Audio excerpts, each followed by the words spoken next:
Welcome, friends, it's the MovieFilm Podcast. MovieFilm Podcast, enjoy the show. Zachy and Brian are talking about the movies. MovieFilm Podcast on the radio.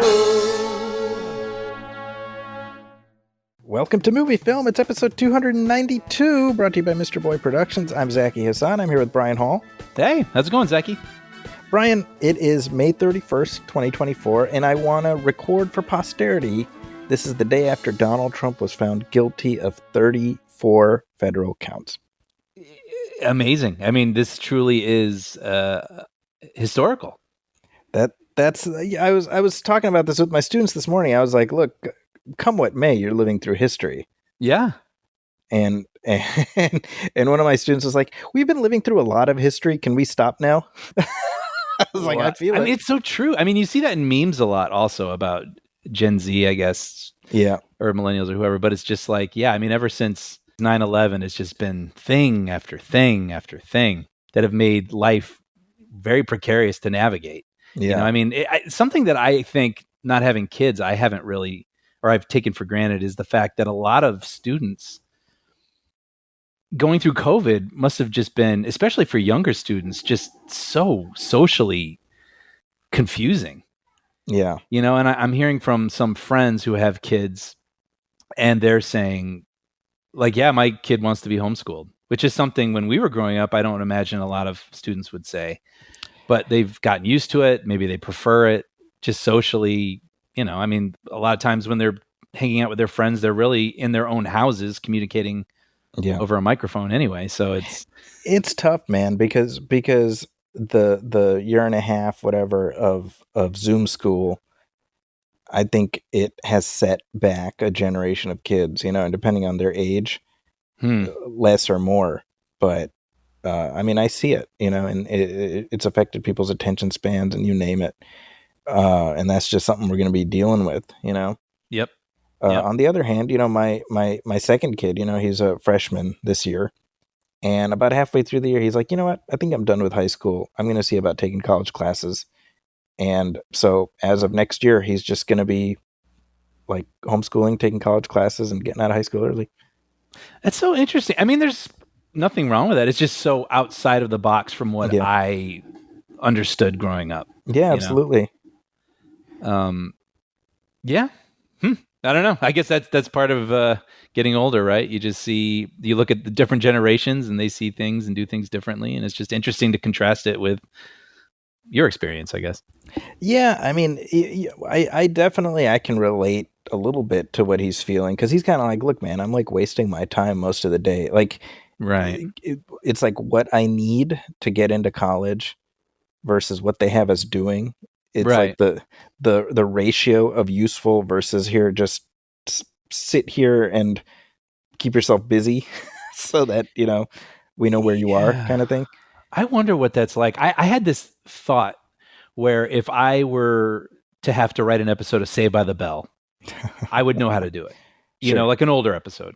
But because that's the school that I know. Mm-hmm. But if I were to write something that involved, and by that, you mean literally you would go around your school saying time out, everything would... Yes, exactly. That was your lived experience. Yeah, I get it. Yeah, and I had a friend who ran a cafe that was also a magician. You would walk in and out of the principal's office. Yes. Yeah. There were like 5 people in the whole school. Yeah. Right. But if I were to try to write something about the junior high experience at school right now, man, I have no idea. Mm-hmm. It is so wildly different from what I know. Yeah. Just phones alone, you know, phones didn't really come into being a huge thing until I was in college. So I don't even know how that looks inside a classroom, to be honest. Yeah. This is the stuff I'm navigating constantly because I'm trying very hard to avoid giving my kids smartphones. And there is sort of the necessity of them having a phone. And yeah. Then it's like resentful because they don't get a smartphone, and I'm like, look, it's not forever; it's just for now. And anyway, this is. Do teachers incorporate it now? I mean, do they utilize apps? I don't know about K through 12, but I mean, I know certainly in college it's sort of expected everyone's going to have a smartphone. Sure, you know? sure. Although it's hard, I have to tell people all the time, put your devices away. You know, it's it's challenging, especially for like my film classes. I'm like, look, treat this. I was gonna say treat this like a movie theater, but no. I'm like, don't treat this like a movie theater. Actually, keep your devices away. Right. But anyway, enough. Is this what people subscribe to the show for, Brian? I know, right. I don't think so. What have you seen recently? Well, I've watched a couple older things. One goes way back to the 90s, but I watched the movie Gattaca. Ah, yes, the more pleasant version of the future than the present we're living through right now. Yeah, I mean, it's funny. This is one of those movies. It's not that it comes up often, but if and when it does come up, it's usually, this gem, Gattaca. Or Brian, you haven't seen Gattaca? You would love it. I can't believe that. And so it was, on some channel or something, and I DVR'd it and finally queued it up and really enjoyed it. I think it's a good movie. Yeah, what I loved about it is it felt like watching. It's a smaller scale sci-fi tale, right? Yes. So I had no idea what it was about. I just knew it was in the near future, and it's basically about people who are able to be like babies can be genetically enhanced. And then there are certain people who have not been genetically enhanced, and they don't have as many opportunities for the things, jobs and going to space and those sorts of things versus the people who have been enhanced, because people favor those people thinking they will have less, disease or whatever, statistically, healthier or something. So anyway, and then you have Ethan Hawke, who is not genetically advanced, but he wants to go to space. And it's just cool. It's just this smaller scale sci-fi tale. There's no explosions or blue beams in the sky.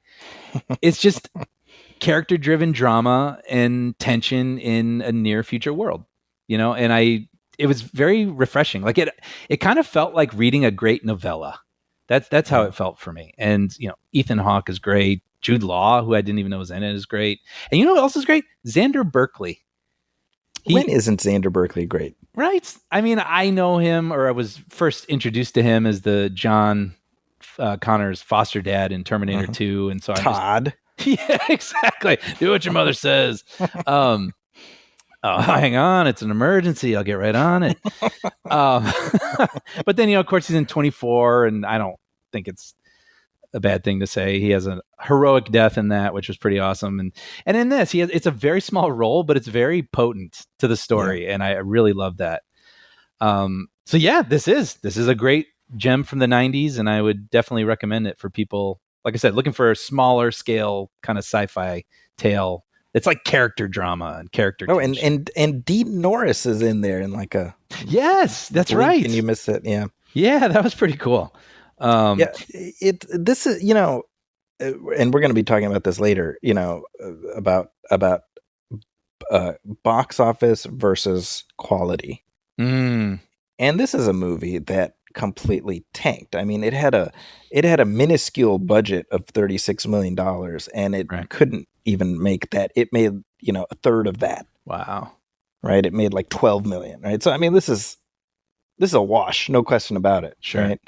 And yet it's 27 years older now. And it's regarded generally as a classic, as a sci-fi classic, certainly.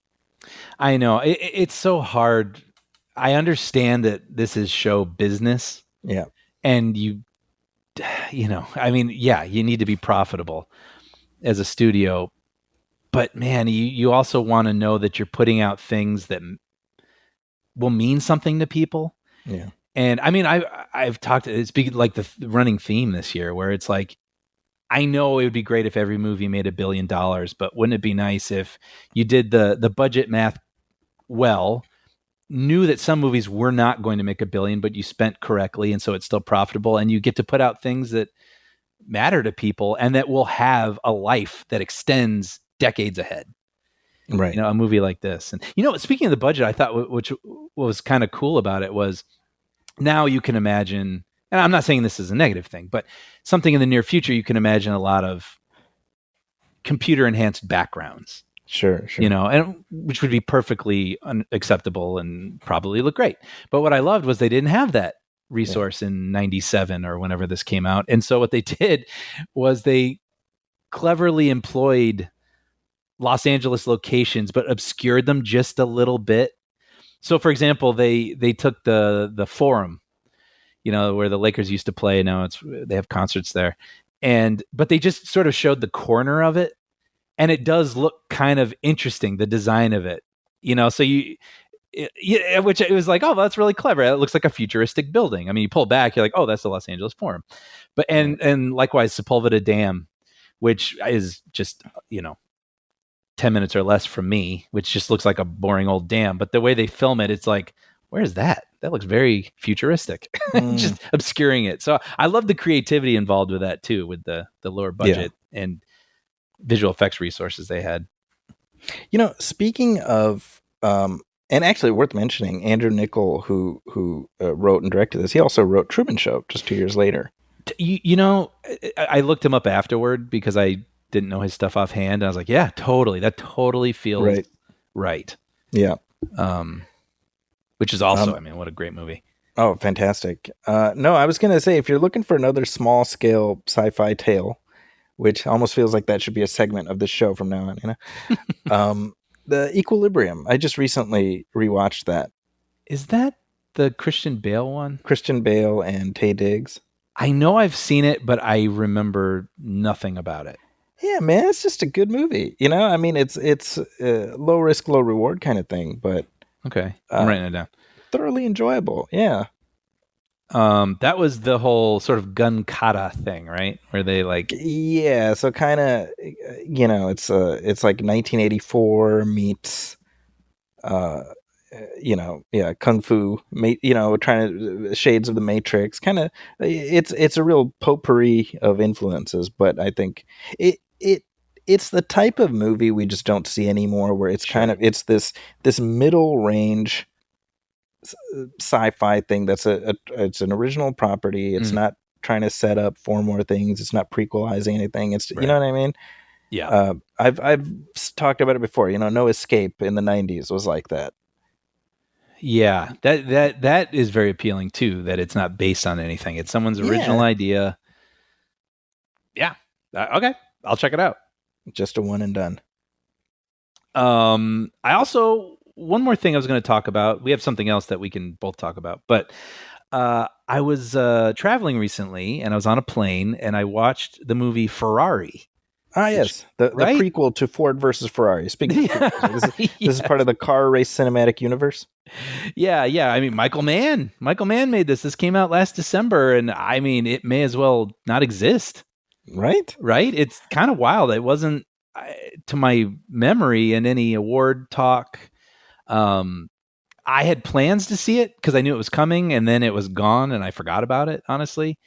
So I watched this on an airplane, and sadly, that feels about right. Wow, with this one, I'm really. I mean, what I mean is, it's on Hulu. I saw, and I could imagine myself kind of drifting a little bit in interest if I was watching this at home, and that really bums me out because reaching for your phone. Yeah, and I'm one of those people. I really give stuff my full attention. If I'm watching an episode of TV, if I'm watching a movie, by and large, I do not pick up my phone, and it's intentional. Like, I really want to watch this thing. But yeah, even on the plane, I was finding myself my attention drifting a little bit. And ouch. I mean, look, it's Michael Mann, so obviously it has some great moments of drama, and there's really gripping visuals. A lot of the racing stuff is really well done and potent. I'm using the word potent a lot lately, but I like it. There's this crazy tragic moment that happens in the movie that literally made me gasp. But just as a whole, I just didn't feel a lot for it. And I think part of the problem was Enzo Ferrari just kind of feels like a dick. Sure. And the movie never really kind of lets us into his head. So I can't say I ever really cared about him or what was going on. I mean, we start the story, his company is sort of, in peril. And so just because he's the protagonist of the film, more or less, I was like, well, I want him to succeed. But then as it was going along, I was like, do I care? I don't know. He's rich. He has makes cars I'll never be able to afford. Who cares? You know what I mean? Like, I don't know. Like, what are the stakes here that you're going to make me really care about this person? So Yeah. Emotionally, it felt like a lot of the movie was kind of at a distance. And I Mm. only cared because I just instinctively care about people. You're like, well, this person's feeling something and I want them to feel better. But it never really crystallized why I should care about him specifically or what was going on. Not for me personally. But I also did want to call out Penelope Cruz. She's in this and she plays his angry, I don't know if she's an ex-wife or they're just separated. And that role, like the angry ex-wife, can kind of be a little stock. But I felt like she did a lot with what she had. I was really impressed by her. And as I was watching her, I mean, just the simmer beneath the surface with her and the time she has outbursts, the time she keeps her cool, but she's really boiling inside. I was like, man, Penelope Cruz, why don't we see more of her? She's so good. So at the end of the day, I mean, I don't regret watching it, but I can't say I would have missed it either, sadly. It's a no on Ferrari. Yeah. I mean, there's some visual sizzle and stuff to it, and some interesting, Well, you'd hope at least there would be that. Yeah, and good dramatic moments. But as a whole, I was just, I don't know why. I just never really found myself my way into it. So, well, I had not seen it yet, but I guess this makes it less of a pressing thing to get to. Yeah, if you're looking for something to watch, to put it in racing terms, I'd put it in second or third position. Look at that. There you go. I just recently revisited Ford versus Ferrari, speaking of that. And that movie is just as great now as when it came out. It's fantastic. I really enjoyed that. I'd like to watch that again. It's one that I remember really enjoying, but I can't say I remember a lot of the specifics of it. Mm-hmm. That was right before the pandemic, right? Right before, yeah. It was the previous fall. Yeah. So, cool. What about you? What have you been checking out? Well, I watched a new documentary on Max, which I think you have seen as well, called MoviePass, MovieCrash. Yes. The Brian Hall story, I think it's called. I think it's called How Brian Hall Ruined Everything for Everyone. You know what? To be fair, and what you're sort of alluding to is MoviePass did not have a sustainable business model, right? Yes. Where it wasn't making enough money to be able to afford to have all these people going to see 3 movies every day, which is what they could do with their service. And I never did that. To be fair, I did go see a lot more movies than I normally would have, which I think speaks to the genius of this idea. The documentary actually says that it did sizably boost theater going business. It was a good thing for theaters and movies. But there are some people in this documentary who fully acknowledge and even say with laughter that they were like, oh yeah, I exploited this thing to hell and back. Like, right? Like some guy, I remember one guy saying like I was like, oh yeah, I saw this movie 14 times. Yeah. He's like, I went one day, I watched the beginning of Avengers. I went the next day, I watched the middle of Avengers. I went the next day, I watched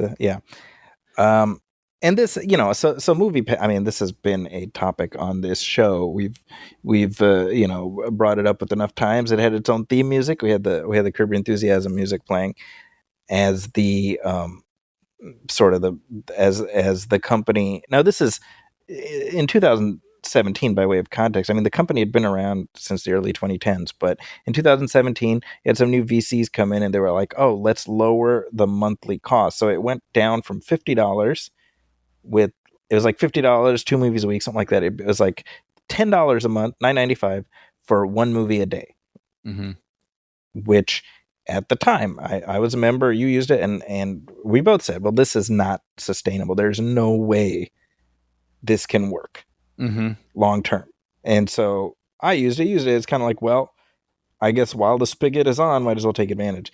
And this documentary, what I did not expect was how poignant it would be as a portrait of a pretty good idea executed initially with good intentions. And then you have the money people come in and just, pick the carcass clean.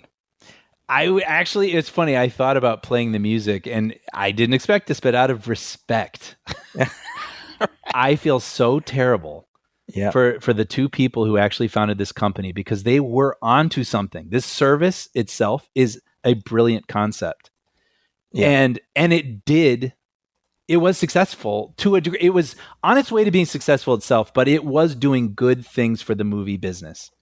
Right. And now theater chains have their own versions of this service, right? I have Regal Unlimited, and I get so much value out of it. And I do go see movies probably slightly more often than I would if I didn't have it. Yeah. So yeah, it's just worth, and we should name check the original founders, Stacy Spikes, Heme Watt. They came at it as film buffs. They were like, what's a way to drive more people to watch movies in the theater? Mm-hmm. I mean, I know that's a cause that's near and dear to yours and my hearts. Yep. And it's the best of intentions. And I don't think you can neglect to mention the fact they were two young black men. Mm-hmm. And so by virtue of that, they had trouble getting buy-in from the financial community. And so what ensued was these two, man, I texted you this. I was like, I'm halfway through. I want to kick this guy right in the nuts. It's infuriating. I didn't expect this to be so harrowing, this story. Yeah. So you have Mitch Lowe, who was a venture capitalist. He was one of the early investors in Netflix. So he anointed himself one of the founders, and he did the same thing with MoviePass. And then this other guy, what was his name? Farnsworth? Ted Farnsworth. Ted Farnsworth, who, man, what a piece of work, right? Yeah, this guy's come in. Nice word. Yeah, and essentially by virtue of lowering the subscription cost, you had this sudden infusion of cash. So suddenly it was vapor, right? Because it wasn't sustainable. It was the illusion of income while the company was just bleeding money. Because I mean, it's like, again, but for folks that don't know, the way it works is the company issued you a debit card, and so you would check in at the movie theater, say, I want to buy a ticket for this movie, and then the debit card would be activated for the amount of that ticket. So you're paying $9.95 a month, but MoviePass is on the hook for all of it. So I mean, just how do you make this work? Again, we said this at the time. We said this in 2017. There is no way to sustain this in the long run. Yeah, and they knew it. And it was just, hey, let's figure this out for now. Stock. It was all about inflating the stock, dude. I mean, it's the tech bro mentality. This is the money bro mentality, right? Move fast, break things. Exactly. And then, there's this moment where, again, when the new guys come in and they kick the founders, Stacy and Heme, off. So all the stuff we think is stupid about MoviePass is not the original owners. Exactly. It's these new guys that are going in and just trying to make it this big thing, and just for show, so they can inflate the stock and become rich. And they don't care if, like you said, if they crash along the way, because who cares if they break it? And so then they're showing up at Coachella, spending millions of dollars to be at Coachella, throwing these, ridiculous parties. Dennis Rodman. Yeah, paying all these influencers, paying Dennis Rodman for. Are people still influenced by Dennis Rodman in what he says? I mean, isn't he friends with North Korea? Like, it's like, so it's very weird, and it's just, yeah. And so everything we know about MoviePass that we think is infuriating, including the fact that it got so unsustainable that they would cut off service to your card occasionally just to try to fix some leaky holes on the boat, right? Yep. So I think Mission Impossible, one of the Mission Impossibles, when that came out, everyone's like, great, cool, let's go see Mission Impossible, the biggest movie of the weekend. And then MoviePass was not working for that, and that was done intentionally by the company because they needed to not allow all that money to be spent. Yeah, exactly. And so it's just, all the sneaky crap that we sort of used to chuckle about and play the Curb Your Enthusiasm theme about. I mean, this is all these two asshats who came in and basically got, kicked the owners out, got behind the wheel, said, let's get rich, and we're driving drunk. I mean, it gave me such the Founder vibes. Totally. The Michael Keaton, McDonald's, Ray Kroc movie. Which the only difference being that McDonald's succeeded long term. Yeah, sure. But this guy, Mitch Lowe, I mean, he might as well be played by Michael Keaton in that movie, Yeah. Yeah, and this Ted Farnsworth guy is just almost like a comical representation of the type of Yes. person who's like, as soon as he crashed the car, he stumbled out and was like, energy drinks. Buy this energy drink, you know, That's and then he's right. going to go ride that thing, make his money, let that crash and burn, and then he'll jump over to something else. Yeah, it was. Yeah, exactly. But really, I was absolutely captivated by the whole. It's a 90-minute doc. It totally pulled me in. 100%. I feel like such a dick saying this, but I actually kind of expected to watch it, kind of amused, Mm-hmm. you know, at it all. Like, oh yeah, let's watch how all these bad decisions happened. And then when you Yep. see what really happened, I felt so much sympathy for the people who started this company and admiration at what a brilliant concept. It's a brilliant concept that I'm a member to a service like this that MoviePass inspired to this day. It's like I kind of want to say more, but I want to leave a few things for people to check out. But well, one thing I will say is I'm glad that they didn't do the recent thing of turning it into a series, like a it does not need miniseries. to be 4 hours. Exactly, and that itself was just kind of refreshing. That's a good point. I think I take that for granted because that is what tends to happen. Right? Yeah, because it's like, hey, well, if we can get you to stick around on Netflix for 3 hours versus 90 minutes, might as well stretch it out. I mean, that's the sort of ironic thing is that this documentary too just falls into this broader pattern of the fact that people are not going to movie theaters anymore. It's you know, I mean, you and I we've talked about this a lot. Like we may be part of that last generation that it really matters to. I know. I think I spoke to this sort of thing on the Mad Max commentary a little bit, where people would say, "Oh, well, we don't know what it's going to be like in 20 years, or theaters could go away." And I was of this mentality. Well, no, but this is what I know. This is what I grew up in. It's still there. Like, how could it possibly go away? But then, as you take a step back and you look at history, everything goes away. Like things change, things evolve. What you know 100 years from now will not be recognizable at all to whoever's living then. And so I think we can get into it when we talk about Furiosa, but looking at the box office this past weekend, I don't know. It foretells something, and it's not anything that I am happy about. So doesn't make you feel good. No, it's a sad thought. So, well, why don't we be alone in our thoughts for a minute or so while our sponsors do their thing.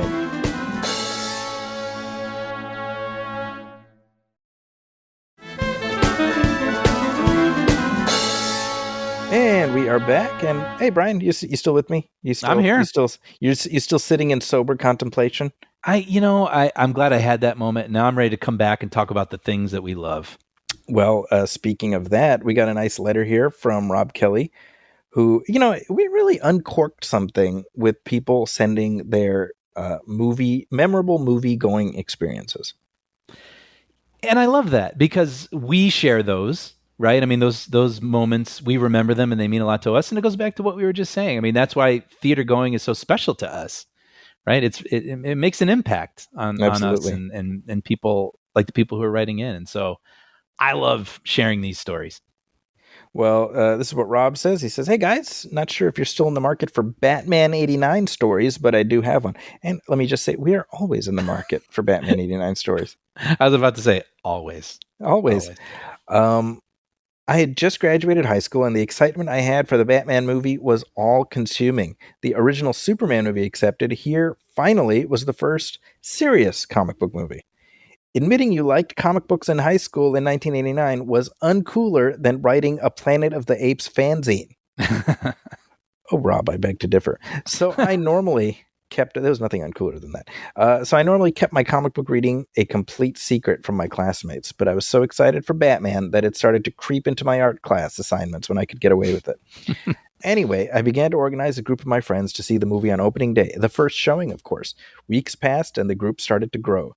Blob-like, as friends invited other friends, now including some people I barely knew. Whatever. Batman. Then, during the final few days before the movie, people started to drop out for one reason or another, until finally the group was down to just 2 people, me and a kid named Joel that I only partially knew. It was awkward. I had never spent any time with this guy outside of a big group setting, and now it's just him and me to see the most important movie ever made. I decided, what the hell, and made arrangements to meet him at a nearby strip mall so my mom could drive us to the theater. Not only was Joel late, but he got into my mom's car looking like he hadn't showered or cleaned his clothes in a long while. In a word, he stank. My mom could barely contain her disgust and started looking at me funny. This was a friend of mine? Despite his tardiness, we made it to the theater and saw Batman, which I loved. I would go on to see the movie 9 times that summer, the record for how many times I'd seen a movie on the big screen for many years. I never saw or talked to Joel ever again. And then, he directed 6 years later, Batman Forever. Who knew? No. Rob ends. He says, the show has been especially great lately. Keep it up. Well, thank you, Rob. Yeah, thank you, Rob. It's funny. I actually thought this was going to be like, and then he was my best man at my wedding or something like that. But there's something kind of nice and mysterious about I never saw him again. Yeah, we need like Richard Dreyfuss narration. Yeah, right. He got really into the 60s. Oh, wait, that's The Sandlot. Yes, it was the when is Stand By Me set? 50s? Yeah, that feels right. Yeah, 50s. But yeah, Batman. That was a real important film for a generation. It's amazing. It was. It's funny because I on the Nostalgia Theater show a few months ago, right? I talked to Mark Altman about his documentary series 1982 Greatest Geek Year Ever, and he makes the case for. And I remember saying, for me, it's 89. And he's like, yeah, sure, 89. Like, basically, sure. I mean, he was kidding around, but like, it's just, I've said this before, you had to be the exact right age, just bullseye dead center for summer of 89 to hit you the way it did. Yeah.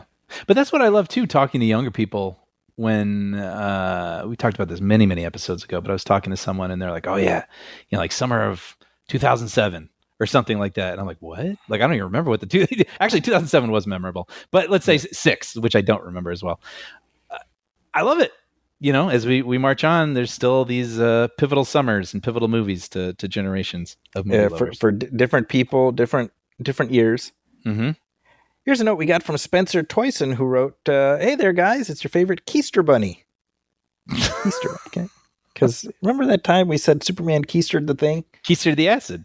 And that's become one of our catchphrases, which I love. He says, so many things I want to relay to you, but the ever-flowing emails about theater experiences is too hard to pass up discussion-wise. The first time I ever stepped foot in a theater was December 15th, 2000, to see How the Grinch Stole Christmas. My mom wanted my celebration to be special, and it was, to say the least. Jim Carrey, Faith Hill, Ron Howard led to a packed house even a month into its run. Granted, the theater is located in a Hicksville of sorts, so draw your own conclusions. That said, a foundation was laid and my love for film was cemented. Wow. Of course, I had seen movies at home, but this was the Holy Land. Cut to 2002 and my mom picked me up from school to see Spider-Man on opening day. Forget the film tradition, hooky was now in play. I'll never forget that day as long as I live. Kids and adults alike cheering when Peter crawls for the first time. Raimi's humor perfectly pointed when Norman dies. It was all there for us to eat up. She also introduced Star Wars to me at the age of 3 and finally got to see Attack of the Clones opening day. Then Revenge of the Sith in 2005. Movies with Mom was something so strong that even in 2003 her cancer battle didn't get in the way. Once I started seeing movies by myself, it felt weird for sure. Being a young adult changing does take its toll sometimes. In an odd full circle moment, one of my 10 viewings of Force Awakens, I had the privilege of taking my mom to see it. After having a rough 10 years herself, she was lit up by the immediate spectacle and the return of old friends. It was just like seeing it on opening night for me. The laughter, the tears when Han dies. Sorry, Zachy. I couldn't think of a better experience if I tried. That was the last time we'd see Star Wars in theaters together. In 2019, my mom fell ill and it turned out to be terminal cancer. She was brave and fought hard, yet even in the last week of her life, she pushed me to see Rise of Skywalker on opening day. Begrudgingly, I went. The loss of my mom and Leia are tied together, and in a weird way, my mom made that experience special again. She always found a way to make movies special. Thank you guys so much for your work, written or spoken. I'm always chasing your prolific nature. Sorry for the long email, too. Maybe when my band's on tour, we'll crawl through California and cross paths. Spencer, a.k.a. Keister Sutherland. Wow. Thank you for sharing that, man. It's amazing. Yeah. Wow. I mean, you know, that's what movies are, though, right? Like they intertwine with our emotional development. And so that's why those stick pin moments are connected to movies. That's why all of these letters, people say, I remember who I was at that time. I remember what it meant to see that movie. Mm-hmm. Mm-hmm. And they're Right. dreams. They're dreams that we can share. Yeah. You know, and so they affect us in really personal ways, but you can share that thing with someone else, and that just is what makes them so unique.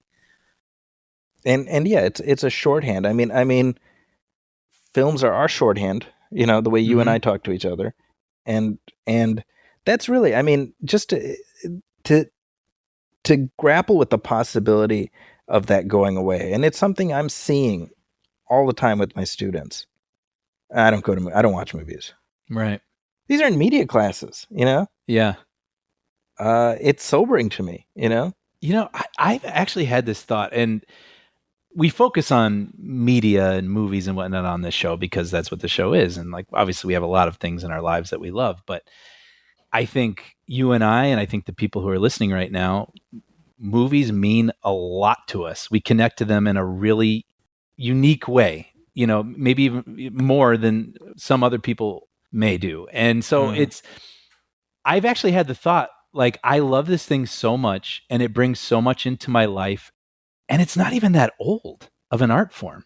Right. Right? The majority of human history did not have this thing that brings so much to my life. Isn't that kind of interesting? And yeah. And I mean, obviously entertainment will always be there in some form moving forward, whatever that looks like. But I like TV. I really enjoy books, but I love movies. Yeah. And so I'm just so thankful that I got to live in this moment, honestly. And right? I mean, I don't know where it's going. I don't know what my life would have been like before them. So I just feel very, very blessed. And it's really cool hearing these emails also for people that I'm certain feel the same way and got to have these unique experiences with their friends and strangers, you know, like the guy Joel he never saw again. And then of course Spencer and his mother, right. You know, it's just, I was thinking about amazing. Spencer and his mom and how, you know, the gift she gave him is that every time he watches Star Wars, he will think of her. Yes. Right. And like they're intertwined. Yep. You know, it's really beautiful. I mean, it's like I don't know how my kids think of their movie going experiences, but I know that, you know, every time a new Marvel movie comes out, we all go together, you know, and I hope that that's something that will be meaningful to them as they get older, you know? Yeah. Yeah. Thanks for that, Spencer. Yeah, seriously, thank you. I'm feeling very emotional, honestly. I'm honored that you were willing to share that with us. Same. Here's a note we got from Adam O, who says, this is in reference to our commentary track for Mad Max, which we dropped last week. He says, during the Mad Max commentary track, I was very disappointed to hear Brian denigrate sax music as something outdated. And, you know, Brian, this is me now. I am sick and tired of your anti-saxophone vendetta. I have dealt with it for 25 years, and I'm sick of it. Adam speaks for me. You know what's funny, by the way? My brother actually truly does have a vendetta against saxophone music. I like saxophone music enough. Let's say, particularly in oldies. I think it sounds great in a lot of oldies and stuff. But my brother, it's funny. His joke is sort of like, it's just so sleazy. And he's talking about sort of 80s saxophone. But he's talking about John Hamm, greased up. Exactly. Sax, right? Exactly. Stretchy. And I'll say this because I'm not going to change what he's saying here, but I just want to be as specific as possible.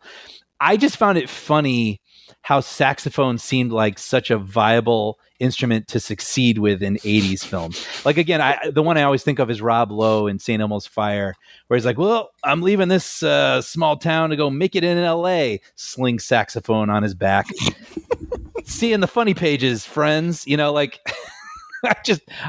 I can't wrap my head around that in 1985 where people like yeah, that guy could really make it. He's pretty awesome at that sax. That's all I'm saying. Well, Adam continues, one of my top experiences of the year so far was when I went to a concert with my daughter in January, and the bass player performed a 3-minute sax solo during one of the songs. Hashtag make sax great again. Like I said, Adam speaks for me. I am sick of your saxophone denigration. Maybe I just have an underwhelming sax life. There we go. Yeah. Time to get saxy again.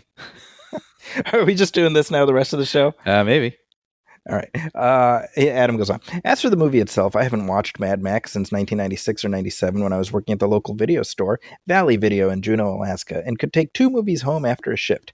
Back then, it seemed so dystopian and bleak. I'm thinking of the couple that's attacked and the death of Max's family that I never really felt the need to revisit it. After listening to your commentary, I pulled it up on Max, which would be Mad Max Max, right? Or Max Mad Max?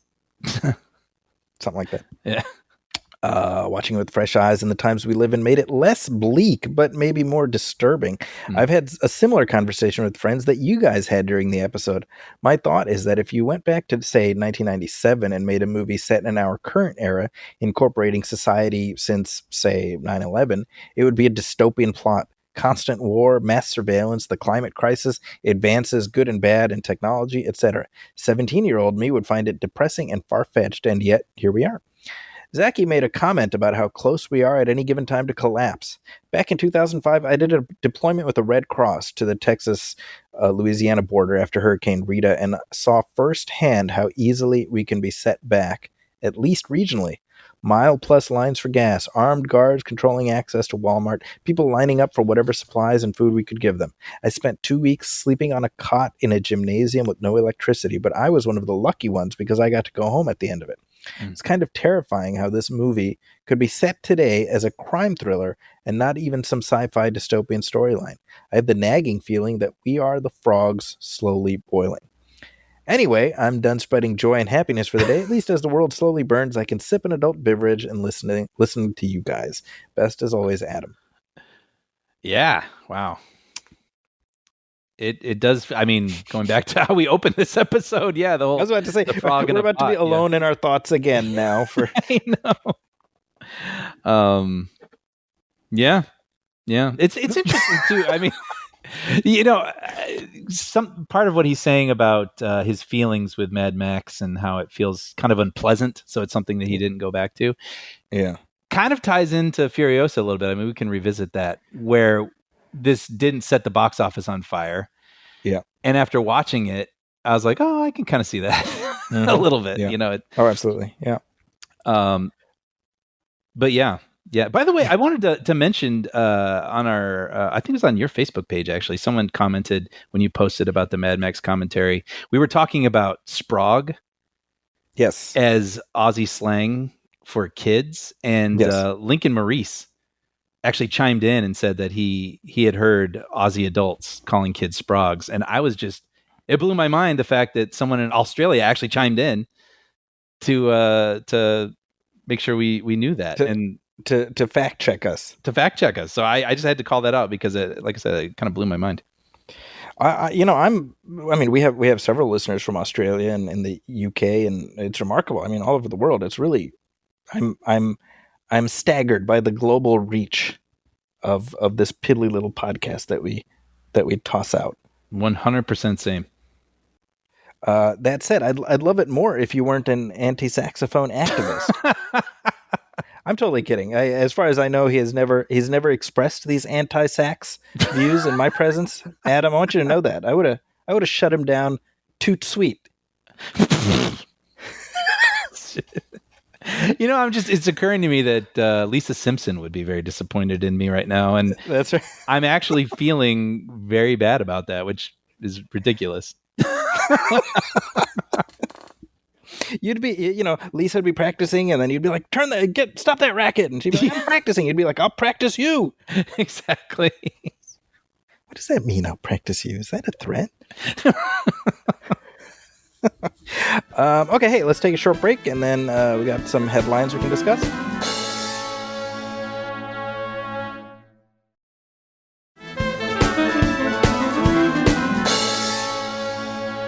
are back, and hey, we meant to talk about this last time, but the trailer dropped for the new Francis Ford Coppola joint, Yeah.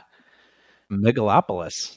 Megalopolis, and this has been his sort of long promise. I mean, he's been wanting to make this thing for a long time. He couldn't get studios on board, so he funded it himself out of pocket to the tune sold a of, vineyard, right? jeez, $100+ million. Which, first of all, respect, right? Yeah. I mean, But- if you smoke them, if you got them, I guess, Right. And the other thought is, well, I guess he can do that knowing that, well, Sophia, she's a filmmaker, she's doing fine. Like, all the kids are taken care of, they're fine. Right. Sure. Right. It's like, I think Kevin Costner did the same thing for his new Western. There's something kind of cool about that, putting your money where your mouth is. Right. I mean, Hey, if you man. really believe it, that's they say the first rule of making movies is, don't use your own money because you will never get it back. And That's it's kind of noble, admirable to see these people who have a lot of money and they have a story they want to tell. And they're like, screw it. If someone won't give me the money, I'll just use my own. They must really believe in these things, Yeah. And plus, I would imagine it's like, Francis Coppola is at a stage of his life where he's got what he needs to survive. Right. And you can't take it with you. Yeah, and I think, to paraphrase him from somewhere, I think he was also saying he's reached a certain age. He only has X amount of time to tell stories left. And it's interesting that this is something he felt that passionate about saying. Yeah. That makes me interested alone. Like, what is this? What is this that he feels so desperately he needs to say? I mean, my rule of thumb is if the director of Jack has something to say, then I will be there. I will watch it. That's funny. I made that promise to myself a long time ago. I made that vow. I intend to keep it. No, I mean, obviously, when you have a run as Coppola did in the 70s, where it's just one banger after another. Yeah. Like, you just take Godfather 1, The Conversation, Godfather 2, Apocalypse Now. Call it a career. Right. You're in good shape. So obviously anybody who's listening or has been listening for a while knows I love The Godfather, which is that's not a particularly controversial thing to say, but I will always, anything Francis Coppola has to say, I'll be interested in just by virtue of that. Now, that said, the reaction out of Cannes, where this debuted, has been polarizing, to say the least. And even before that, he screened it at the Chinese Theater in Hollywood for industry folk. Oh, really? I didn't know that. Did you know about that? Oh, yeah. So it was like studio people were there, and he was trying to drum up interest. And he's not interested in streaming. He wants this to be theatrical, and he wants people, this off the top of my head, I could be off a little bit, but he wants people to put up at least $100 million in marketing for it. Like, that's a deal breaker. Oh, really? And I think the reactions were, well, that was something, but is this going to set the world on fire? Is this worth me spending all that money to put this out there? I don't think so. That's what a lot of the studio people were saying. Wow. After that screening. So similar reactions, I guess. Visually stunning, but also this is not going to become some sort of, 4-quadrant blockbuster. So I heard that in the screening they have like an interactive component. Yes. Kind of John Hammond talking to John Hammond in Jurassic Park type of deal. Exactly. Yeah. I guess Adam Driver, his character, is in some sort of press conference. And then in the theater, in real life, someone walked in and started talking to the screen, asked a question to the Driver character on screen, and Driver responds. Okay. Which is fascinating. I want to experience that. I also think, I wonder what, other than that being really wild, and I've never seen that before, I wonder what Coppola feels is so important about that. What does that speak to with this movie? I'm kind of curious.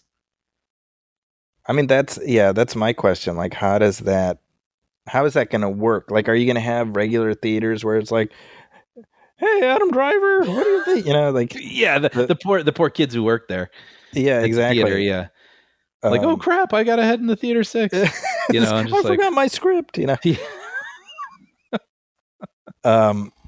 I'm intrigued. I don't know. I mean, this seems like such a crazy risk, just the whole everything about it.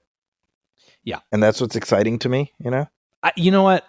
Yes. After watching the trailer, it's really a visual trailer. I don't know if like a clip would do very justice to it, but it's just, there's this whole modern / ancient history sort of coming together thing. Like you're looking at chariot races in Madison Square Garden, but you also have this weird sci-fi component where Adam Driver's character is stopping time. Speaking of Zach Morris, it looks jaw-dropping.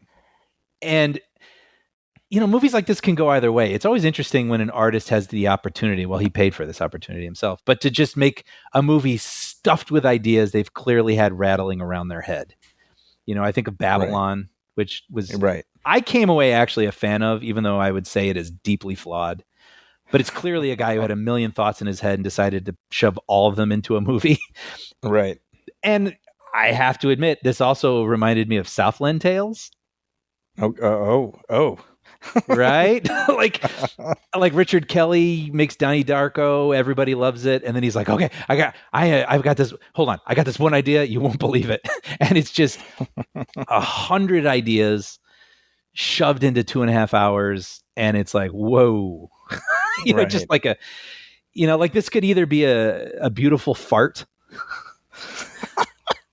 or this could be something that it could be a masterpiece, or what I think it will ultimately end up being is something that maybe doesn't really congeal, but it is fascinating and it is filled with a lot of ideas that are fun to think about, and we'll keep picking apart at it because it's fascinating and kind of a flawed masterpiece. That's my prediction. I think your prediction is probably on point, although I'm wondering if there's even a prospective release date for this thing. I feel like he sold foreign rights, but I don't think US has had any movement just yet. Yeah. He's asking a lot, honestly, for a movie that will not, I'm saying it, will not be profitable. Right. Right. And I'm saying that as someone who will be there day one. Like, I want to see something crazy, even if it doesn't land. This is the kind of stuff I just love, being washed over with. I love stuff like this. So I'm there.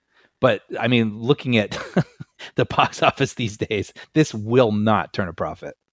What strikes me is people are willing to sit through a 5-hour video about how the Star Wars theme park hotel thing didn't work. Sure. And that gets viewed to the tune of 6.5 million separate, views. Yeah. 6.5 million. So I'm like, people are clearly watching long form content. So you're telling me you'd rather be sitting there holding your phone or whatever than relaxing in a movie theater? I mean, that's how I feel, but I also think the people who are going through that 4-hour video are probably on a Peloton. They're probably folding laundry and also watching a baseball game. Like there's. Did you watch that, by the way, Brian? No, I've seen it popping up a lot. A lot of articles about it, and I would like to check it out because I did have a curiosity about the Galactic Star Cruiser thing. Yeah. Yeah. So I mean, the whole, for people who don't know, right? This was a immersive experience that cost almost $10,000 to basically go on what was supposed to be like, you felt like you were on some sort of cruise on a starship in the Star Wars universe, and you were surrounded by actors. Yes. Who immersed you in some sort of adventure while you were, you got to live it while you were staying on this cruise. I don't know what to call it. It's probably really a hotel.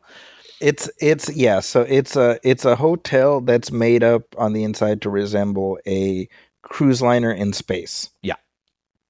and you've got the First Order and Resistance storylines are happening, and you can like choose up which side you want to be on. And anyway, I remember seeing the ads for this when they were first talking about it, and I was like, well, that looks like the opposite of fun to me.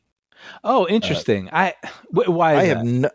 I have no look, man. Star Wars is a thing I sit down and watch. I don't feel like living it. Like I'm over 40. I don't, I'm not saying, just to be clear, I'm not saying people who are over 40 can't want to. I'm saying I am fundamentally out of shape and lazy. That's what I mean. I do know someone who actually went on this and they had a fantastic time. Okay. I'm somewhere in the middle, I suppose. I would never spend that kind of money on something like this. Because I saw somebody online who was like, "Oh, it's like an escape room, right?" And I was like, "No, because an escape room lasts like 20 minutes, or an hour, maybe, yeah, and then you get on with your life, So I'm kind of like, well, I'm certainly not, like you said, I'm not paying, several thousands of dollars to be part of this thing. And then I watched the video and I'm like, well, even if this thing, like, because the YouTuber, her name is Jenny Nicholson, I guess she's a big personality in the Star Wars YouTube space, and she describes all the ways it went topsy-turvy, and I'm kind of like, even if everything went well, it just doesn't sound interesting to me. I'm like, I just don't feel like living that experience in that way, I see. I'm the type of guy, and maybe this is related to that, and you know this about me already, but I love visiting locations where movies have been filmed. Yeah. Like I've traveled all over. I mean, I live in Los Angeles, so it's very, there's a lot of locations, but I drove to the house from Wayne's World just because it wasn't very far from me. And I was like, holy crap, that's the house from Wayne's World, and the house from Marty's house, Back to the Future. All that. I love that stuff because, going back to what we were saying, how much I love movies. Movies are magic to me, and it's weird for me. I get delighted by the idea that I can step into magic for a second in real life. And so I think for me, there is a part where I think, wow, I could go have breakfast in this area that looks like Star Wars. That's, the window is made to look like it's looking out into outer space. Yeah, I guess it related to that. It feels kind of neat to me, the idea of being able to step into the magic. And maybe that's why I like Rise of the Resistance at Disneyland. But at the same time, I can see what you're saying, where maybe 2 days of that could get a little exhausting. Give me maybe 6 hours, let's say. It's an afternoon. And if a lot of it is asked of you, that's why I kind of want to watch this video, because it's still kind of mysterious to me what this was. And right. I was never rooting against it, but maybe there is a little, it's intriguing to know what didn't live up to her expectation. I'm just out of curiosity what that would be. There is some hubris involved in terms of what the Disney folks were asking of Star Wars fans. Yes, sure. Because it's infuriating just the parks alone. I mean, they're pricing out your average person, not to generalize, but it's like, if you want to take your family, it's like an arm and a leg just to get in the park, let alone, right. If you want to get on a ride, or you want to ride more than 3 rides, you're going to have to do their fast pass system, which now they charge for, it's right. So yeah, there's a little bit, I think, of probably an anger off the bat just because of that. So when you hear them charging a price, that almost most people would never be willing to pay, and then it doesn't work, you're like, go on. Right. Yeah. I definitely not rejoicing in this thing. I mean, it's worth mentioning. It lasted like a year? Yeah, if that. Yeah, less than that. Around that, I think. Right. Yeah. So not rejoicing in the fact that it went away, because as Star Wars fans, I mean, we want to see it succeed.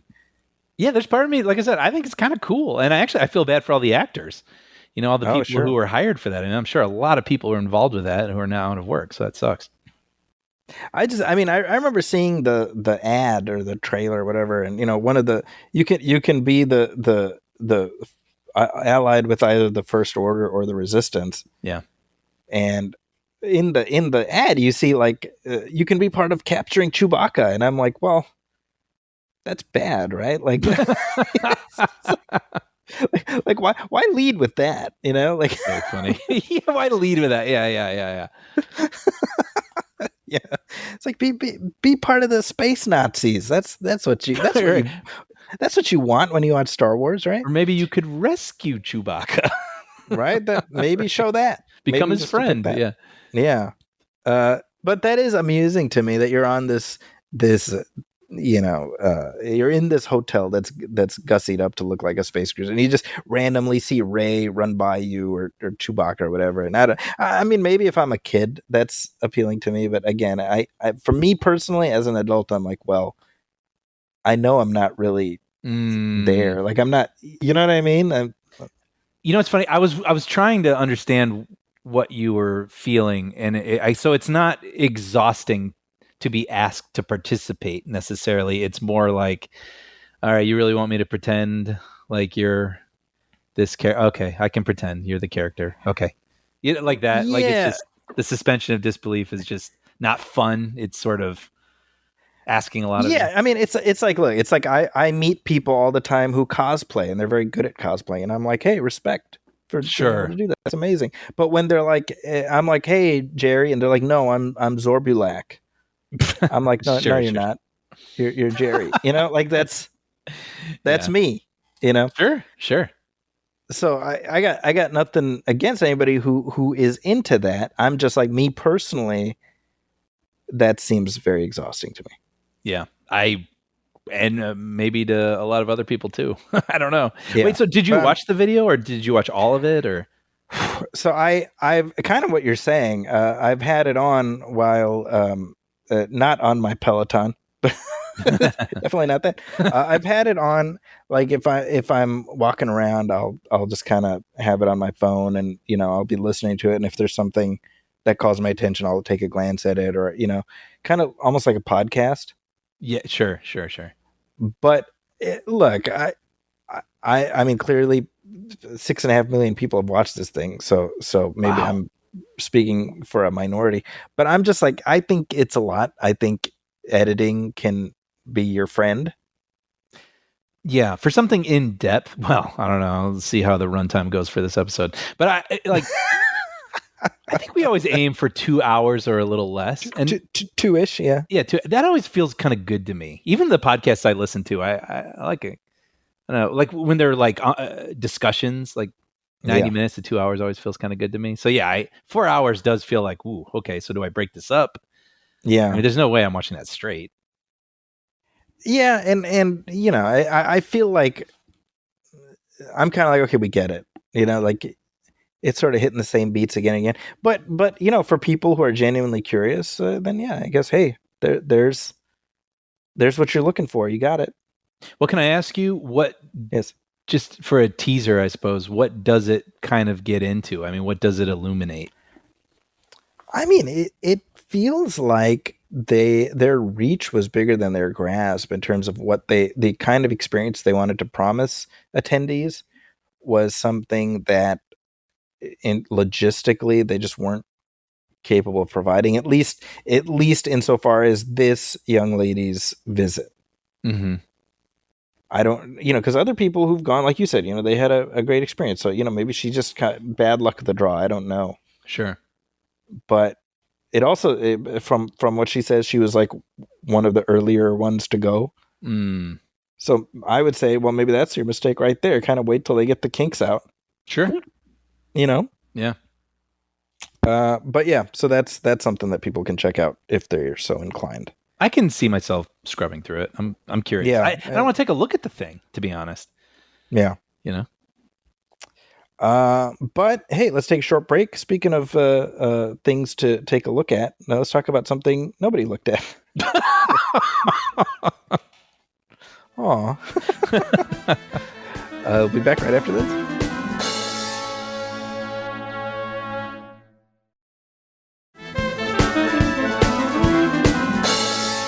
And we are back, and you know who else is back, Brian? Who's that, Zachy? Why, it's Warrior of the Wasteland Furiosa, this time in prequel form. Now in prequel form. So Furiosa, a Mad Max Saga, opened last week over the Memorial Day weekend, and it has the distinction of being the lowest grossing Memorial Day opener since like the 90s, I think. I want to say, wasn't it since 83, Return of the Jedi? Ouch. Really? Yeah, not adjusted for inflation. Damn. Okay. So $32 million over the 4 days. And this is against a budget that is substantially more than that. I think it's something close to $200 million. Whew. That's all I got. 168 million, which is no small thing. Now, we've had this conversation often, including during this very episode. Box office and quality are not always commingled. So the fact that this is flopping rather spectacularly is disappointing, to be sure. If nothing else, just for me as a fan of George Miller, who I have said this before and I will say it again, I think the man is a genius. Oh yeah, yeah. Watch the first 20 minutes of this movie. Yeah, and you're watching a master at work. Yes, you know. Yeah. The other side effect is that this may potentially cause the Mad Max sequel that he had also been working on to stall out. And I hope that's not the case, but that's indeed a possibility. This opened last week alongside Garfield, the Garfield movie. And the two were basically in pole position over the weekend. I think Furiosa edged it out, but it was a Pyrrhic victory at best. Right. Garfield, by the way, I should say, I didn't mention this at the top. What a flaming turd of a movie that is. Can you give us like a little summation, I guess? Oh, man, I mean, you have Chris Pratt doing Garfield's voice, and you know he's no Lorenzo Music or even Bill Murray, but I mean he knows his way around a punchline, right? Sure. And yet he's given nothing to work with. The movie is not funny. It's not. There's no wit, you know. And this is the thing, because Garfield has been a corporate product since even before it was a corporate product. I mean, gosh, you know, in the 80s, every car window had a Garfield plush stuck on it. You know what I mean? So it's not like it was ever the subversive thing, but I mean, certainly the cartoon show from the 80s and 90s. I mean, it was witty. I think it's still witty. Oh yeah, Garfield and Friends. Remember, we would watch Garfield, and then you'd flip away while the Friends were on, and then you'd come back for Garfield. What Acres or something? Yeah, or U.S. Acres. U.S. Acres, yeah. Or Orson's Farm in places other than the U.S. But anyway, that was the routine, and that show, you know, again, it was clever. It wasn't The Simpsons. No, but for the age that I enjoyed it. Exactly. So it's like, well, give me something at least in that vein. But this movie, it's just like CGI assembly line. You know what I mean? You could take out the Garfield references and it wouldn't matter. You know what I mean? See, that's a shame because Garfield has a voice. Yes. Right. The comic itself, the show, like has a voice. So yeah, lean into that. Why? I don't know. Yeah. So that movie cost substantially less than Furiosa. So it's not a good situation when these two were basically locked in battle for first place. So Furiosa comes out. I mean, it from the jump. I mean, from Thursday night, I was looking at the numbers. I was like, that's not good. Yeah. You know, it's funny. And I have to be honest. I did think this was going to do better. It did what, like 30, low 30s. Yeah. I thought this would be like a 50, 55, something like that. And you and I were texting and you were less surprised. Yeah. And I think you woke me up a little bit. I think Fury Road, while a lot of people did see it, it wasn't as huge a hit as maybe I had remembered it in my mind. Yeah. But also, that movie is a 2-hour car chase. Yes. Anyone can watch that and enjoy it, really. Yeah. And this is a Mad Max movie. And it's weird. Yeah. And it's at times kind of icky. And it really requires you to be invested in this character and this world. It asks more of you. Yeah. And this is not a 4-quadrant movie. It is not. And yeah, before we even get into our thoughts on the film, I mean, this is important. first of all, Fury Road came out 9 years ago. It came out 2.25 high schools ago. Yeah. That is a long time to have your trailer sort of lean into the iconography of this character who for a minute there was arguably iconic. But again, that's a decade ago. Yeah. Right? And also, I think I take for granted that I have a lot of friends who are interested in the same things. Sure. And so it feels like, oh, everybody loved Fury Road and still loves Fury Road. And some people may have seen it and then been like, that was cool, and then moved on and not thought about it. You know, it's not maybe the cultural touchstone I thought it might have been. Right. No, I think that's absolutely true. And I think I think that it was probably a miscalculation. Like, if you're going to do Furiosa, have Charlize Theron. Yes. And maybe that means not doing a prequel. Maybe that means doing a Godfather 2 thing. Sure. You know, I you know, spending $170 million. By the way, 2.5 hours. I think that was an ask of people, notwithstanding what we just said about the 4-hour Star Wars Galactic Star Cruiser video. I think, and you and I, we were having this issue. We were struggling with slotting it in to be able to see it to record this episode. And you and I both are like, I want to see it. Yeah, this was one of my most anticipated of the summer, and I was having a hard time getting to it. Right. I mean, yeah. I had this, you know, earlier this week, I had to take my boys, you know, they had tickets to a baseball game at the Oracle Park, and I was drop them off, and then I was like, oh, I'll just catch Furiosa like while they're at the game. And it's like that 2.5 hours just screwed me up, you know? Yeah. Because you factor in trailers, you're talking 3 hours, you know? I know. That's a whole other thing. And just to be clear, the length, I'm not saying that that's a reason the movie is bad or whatever. I'm saying that the length would be a deterrent, and this is something you really needed to make as inviting as possible, and that would have factored in. So anyway, you know, like the budget is what it is. There's nothing we can do about it. The only, like I said, the downside is potentially this means no more Mad Max movies by George Miller, and what a goddamn shame that would be. I know. Well, I'll just go ahead and start by saying I really loved this movie. Yeah. And it has this, well, it's episodic, really. Yes. There are these chapters throughout. And so I mean, literally, you have like little Frasier interstitials. Yes. Yeah. Or it makes me think of Clerks or something too. Like people in the 90s were doing that a lot, you know, juxtaposition. Yeah.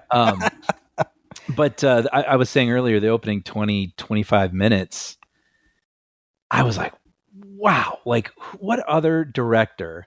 It is I can probably one hand I can count the other directors who are working on this level. We've said, especially because of the time we grew up with Spielberg and the Zemeckis and whatnot, we are huge fans of visual narrative. And that opening, you could turn off the sound. You don't need any dialogue. You could watch that opening 25 minutes silent and feel and understand and be dazzled and bite your nails just the same. It is so visually dazzling, and the visual narration of it all is just so chef's kiss. It's just beautiful. You know, it makes me sad. Then I want him to keep making more of these. Yeah.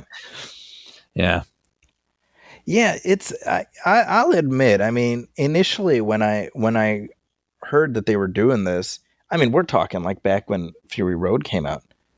I was like, all right, that's cool, you know. And as more time went by, it kept nagging at me. I was like, where is there an audience for this, you know? Mm-hmm. And so that's what's frustrating, is that my suspicions were confirmed. My worst suspicions were confirmed. Yeah, and I mean, as much as a movie like this might require a large budget, going back to my whole system, you know, if you want to have profitability and continue making certain types of movies, knowing that this is not going to attract everybody, you might not be able to spend what you'd like to spend on a movie like this. Yeah, that was definitely a thought I had because seeing Miller operate with wild abandon is a treat. It's a feast for the eyes. But I also know what he's capable of with limitations, you know? Sure. And something that was a little more stripped down, something in the vein of the Road Warrior, might not have been a bad idea, you know? I mean, I don't know. I mean, that's sort of like, that's a question for the ages now, you know? Right. But that being said, what I really love is how Mad Max is not just a character; he is a universe, right? And so when we say a Mad Max saga, it's like saying a Star Wars story. You know, it's like what's happening. Like it's, you know, you can imagine Max on the periphery. Well, you don't need to imagine because he exists on the periphery in this film, right? But sort of the world that he exists within, I relished seeing it fleshed out and seeing the different personalities who exist within it. I mean, I thought Chris Hemsworth was chewing the scenery with such gusto. I don't know how he's still muscle bound given all the scenery he devoured. Right? I mean, he was, I don't know. He was just an absolute treat to watch in this movie. You know what I liked about him is he was a different kind of villain. Right? So you have, Toe Cutter, right? In the first one, yeah. In the first one, yeah. And then, Morton Humongous. Joe and all these sort of... Yeah. But in this, you have this guy who appears, okay, well, he's really muscly and he has a chariot of motorcycles. But when it really comes down to it, he is doing his best to put up that image. You know, like there's a moment, I don't think this really gets into spoilery stuff, but when he's supposed to be running a place, he's not very good at it. Right. You know, he's got a lot of bluster and he knows how to make himself a symbol. Like when he's covered in that red stuff and he's like, I'm Dementus the Red now, you know, and everyone's like, Dementus the Red, yeah. Like I love that stuff. Like he's very smart. Yeah, he knows how to do that, but he's actually not very good. Right. And I was like, well, that's an interesting take, you know. But he has an army and he has a will, and so he's still dangerous. He's charismatic. So I love that. I love that take with this villain. Yeah, and I think unlike any of the other Max films, this spans, you know, more than a decade. That's the thing. I mean, having the word saga in the title, I mean, this itself is its own saga, which I did not know what I was getting into. Honestly, I didn't realize. I thought this was going to be, it's in the trailer, you know, Furiosa loses her mother and it becomes a revenge tale. I thought it was basically going to be Fury Road. She's in a car and she chases down everybody like The Crow or something. Right. And it's not. It's truly a saga of this woman's first 30 some years. Yeah. Right. And it's not immediate. Like, I'm just going to go after this person. It's like, well, and then I have to spend time over here. And then this requires me to live this way. And then this happens. And then I meet this person. Like, you know, right. It's this story itself is a saga about this person, which I think probably some people were not expecting. I wasn't, I'll be honest. Well, and I do wonder, I mean, I didn't mind the length, but I don't think it needed to be this long. I agree with that. And we can get into it in spoilers. I did feel like the time and maybe even the amount of attention to urgency at the end got a little mushy. Sure. Yeah. But I appreciated the scope they were going for, trying to make it this epic tale about this person. I think she's an interesting person. I think it's, you know, seeing her as a girl and then just her slow climb to the position, you know, that we know her in Fury Road. I found that interesting. But yeah, you're right. I could see it being whittled down maybe a little bit. I mean, I checked the my watch and it was about an hour in before Anya Taylor-Joy even shows up. Yeah, like I mean, I had a moment where I realized what it was. Like, oh, we are going to watch this person grow up. Yeah. Right? It's not like, I mean, right? Like, it's not just her as a girl, then we cut to her as a woman, and then she's out to go do whatever she's going to do. I mean, we see her as a preteen, then we see her as a teenager, then we see her as a 20-something, right? It's these chapters in her life. Yeah. And like, I was on board with that. I was never bored watching the movie. Same. And by the time it ended, like before we even see the little clips in the credits, you know, Mm-hmm. I was like, this is like a perfect part 1, part 2 with Fury Road. Oh, totally. They link together perfectly. Right. That's what it almost retcons Fury Road into being, you know, the Furiosa story guest starring Mad Max. Yeah. Right. Yeah, which I guess George Miller has said that this script existed when they made Fury Road. So they did know who Furiosa was. Charlize Theron was able to read that. Yeah. And carry all this story with her in the way that she portrayed her in that film, which is kind of cool. Yeah, I think like I liked Anya Taylor-Joy, but if I'm being honest, I would have preferred something with Charlize. Like I don't think she's aged so much that she couldn't have pulled off the back half of this movie. I am going to agree with you. I like Anya Taylor-Joy. I think she's really interesting. I really like the menu. She picks interesting movies. She's interesting in them. Yeah. I thought she did well in this. But thinking of Fury Road, and especially they show clips of it during the credits. That's right. Which is a choice. Yeah, interesting, right? Being reminded of the way that Charlize Theron played her, I felt like her highs and lows felt a little bit more palpable. Yeah. Than what I was getting out of Joy in this movie. Yeah. Yeah, I don't know. I thought she did a good job. I am kind of curious if Charlize Theron had come back, if that would have affected anything, even in a minor way. I have to believe it would have. You know, Miller said he didn't want to CGI like de-age her. Mm-hmm. And again, I'm like, look, it's not like she's some old crone in the 9 years since 2015. You know, right. Like, she's Charlize Theron. She looks amazing now, and she did 9 years ago. She looks fine. You know, yeah, not so different. Like, Anthony Hopkins played Hannibal Lecter in a prequel like 11 years after Silence of the Lambs, and you know the world didn't collapse in on itself, you know. I mean, yes, and it's very interesting how she ages in this movie. I mean, we do see her as a teenager, and I do feel like that is kind of important to the specific story. Yeah. But what's unique about it, I don't know if you saw this, the child actor at the beginning, I was like, holy crap, it looks like a young Anya Taylor-Joy. Yeah. And the reason is it kind of is. Did you know this? Mm-hmm. I know they did something funky technologically. Yes, they used AI to take that young actress's face and make it 35% Anya Taylor-Joy. And then, like, as a teenager, it's more like 80%. And then eventually it's just fully on her. I gotta say, it was kind of effective. I thought I felt a little bad for the actress because she does an incredible job. Yeah. She is a spitfire, man. Like, I loved her. Yeah.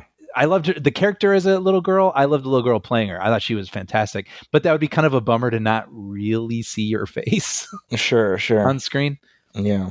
It's interesting. I mean, and you know, AI is kind of a touchy thing right now, and I'm still wrapping my head around what it means and what it means, how I feel about it. But I imagine in this case, you would think there's an artist utilizing it. It's being used as an instrument and someone tweaking it, and hopefully that's the case. Yeah. I don't feel as bad about that. But did you think about that? I mean, did you, when you were seeing the younger version of her, were you like, what the? I just thought she was when I watched it. I just thought she was, you know, they just cast it's like young Arnold Schwarzenegger in Conan. Like, wow, they just found somebody who looks like Arnold. You know, it wasn't until afterwards when I was reading up on it, I was like, well, I'll be darned. You know, but you know, in a broader sense, again, I'm like digging in because genuinely, I feel like Charlize Theron even said she was disappointed she didn't get to come back, and I'm like, well, she should have had the chance, but not to take away from Anya Taylor-Joy's performance. I think this really, being honest, it's as much as it is the Furiosa story, it's more a showcase for George Miller, just really letting loose in the universe that he created, and that is something I will always be on board with. Totally. Well, maybe we should get into spoilers so we can Let's do it. Digging in. But real quick, I mean, so what is your sort of, how would you sum up then? I mean, did you walk away from this? Sounds positive. I liked it a lot. I went with Amina. She liked it.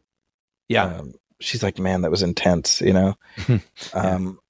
And she, I mean, she hasn't seen Fury Road since it came out. So it, you know, it wasn't like as fresh in her mind, but she was totally on board the track with it. So definitely a thumbs up, but I definitely, as I was watching, I was like, I'm not in the least bit surprised that this isn't performing. I think anybody who thought it was going to be a blockbuster was hopelessly naive. Because this just, I mean, it's a niche property. This is a niche of a niche. Totally. You know, I actually had this feeling. I bring up my dad a lot, sort of as a barometer, but I would completely recommend he watch Fury Road, and I would have to think a bit if I recommended Furiosa. Okay. I'm just to his tastes. Yeah. And I do think he oftentimes represents kind of your typical moviegoer. And so just even me having to consider that says something, I think. But I'm like you. I really enjoyed this a lot.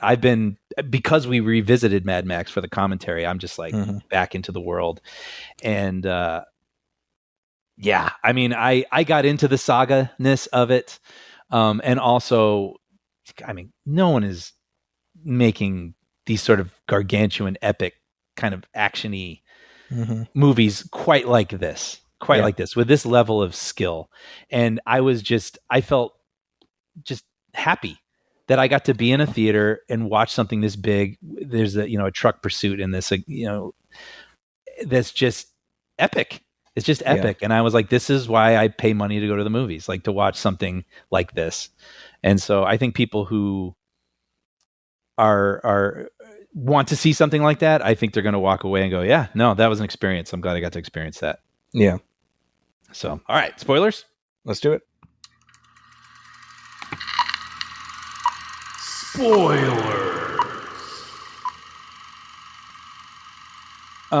You know who I did not see coming was the Jack character.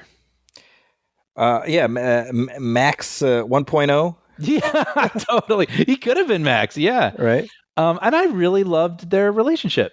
I thought that added some much needed heart to this. And they don't even go all the way into making us understand if it's romantic. It definitely feels intimate in a way, but it just feels special in this bleak world. And what I love is there's that moment where, she's been holding onto that seed that her mom gave her. Right. Yes. And then she opens her hand. She has the seed. She says, I want you to come with me. And he just holds her hand and closes it over the seed. Right. Mm-hmm. And I love that subtextually is she's offering herself to him and he's saying no. Mm-hmm.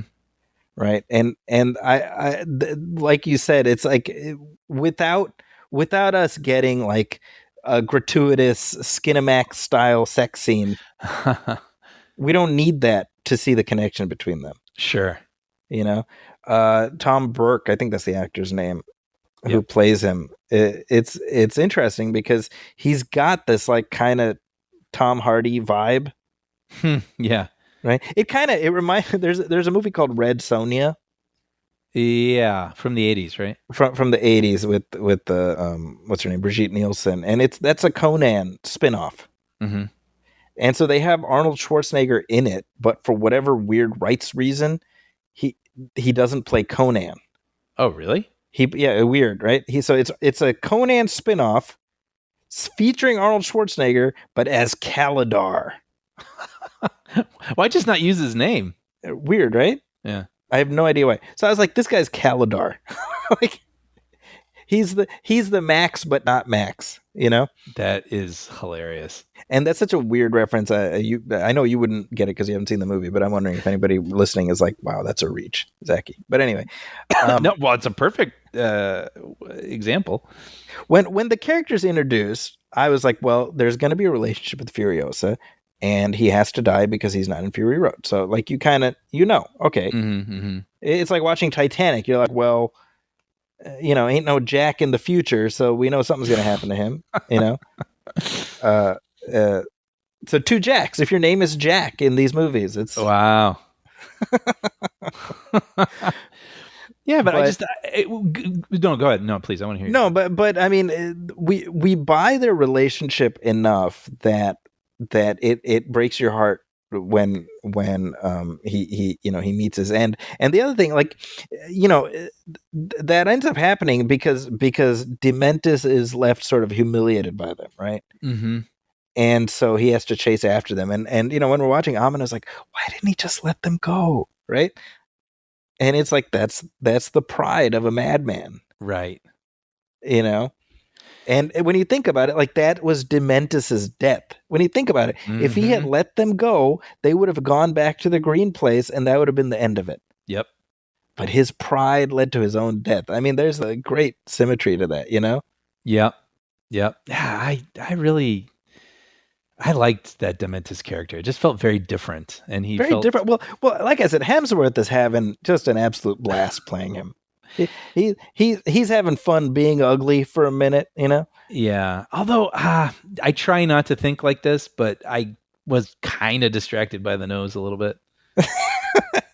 I have to admit, and I just kept staring at it, and I was like, "Is that connecting with his face up top?" I don't know. And I didn't want to be thinking about it like I was, but also it's probably because I'm so familiar with his face, It's because Chris Hemsworth is such a goddamn handsome guy that any imperfection thereof you can't help. Your brain will not accept. Yeah, exactly. You're like, no, this is in defiance of God's law. This is not okay. His wife is in there, by the way, in not one but two roles. Oh, I at first I thought I was wondering if that was her at the beginning. So I think with the Furiosa's mom. That's right. Okay, what was the other role? She plays. Let me pull up the Volvolini general. That's the in the beginning. Uh-huh. And the name of the other character. Hold on.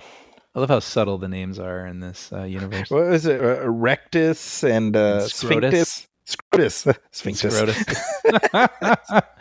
Yeah. What's her other role? Crap. What's the name? I'm sure that one guy was probably called Nippolis. I gotta say, every time he was on screen and he was like touching himself, I was like, please stop. Yeah.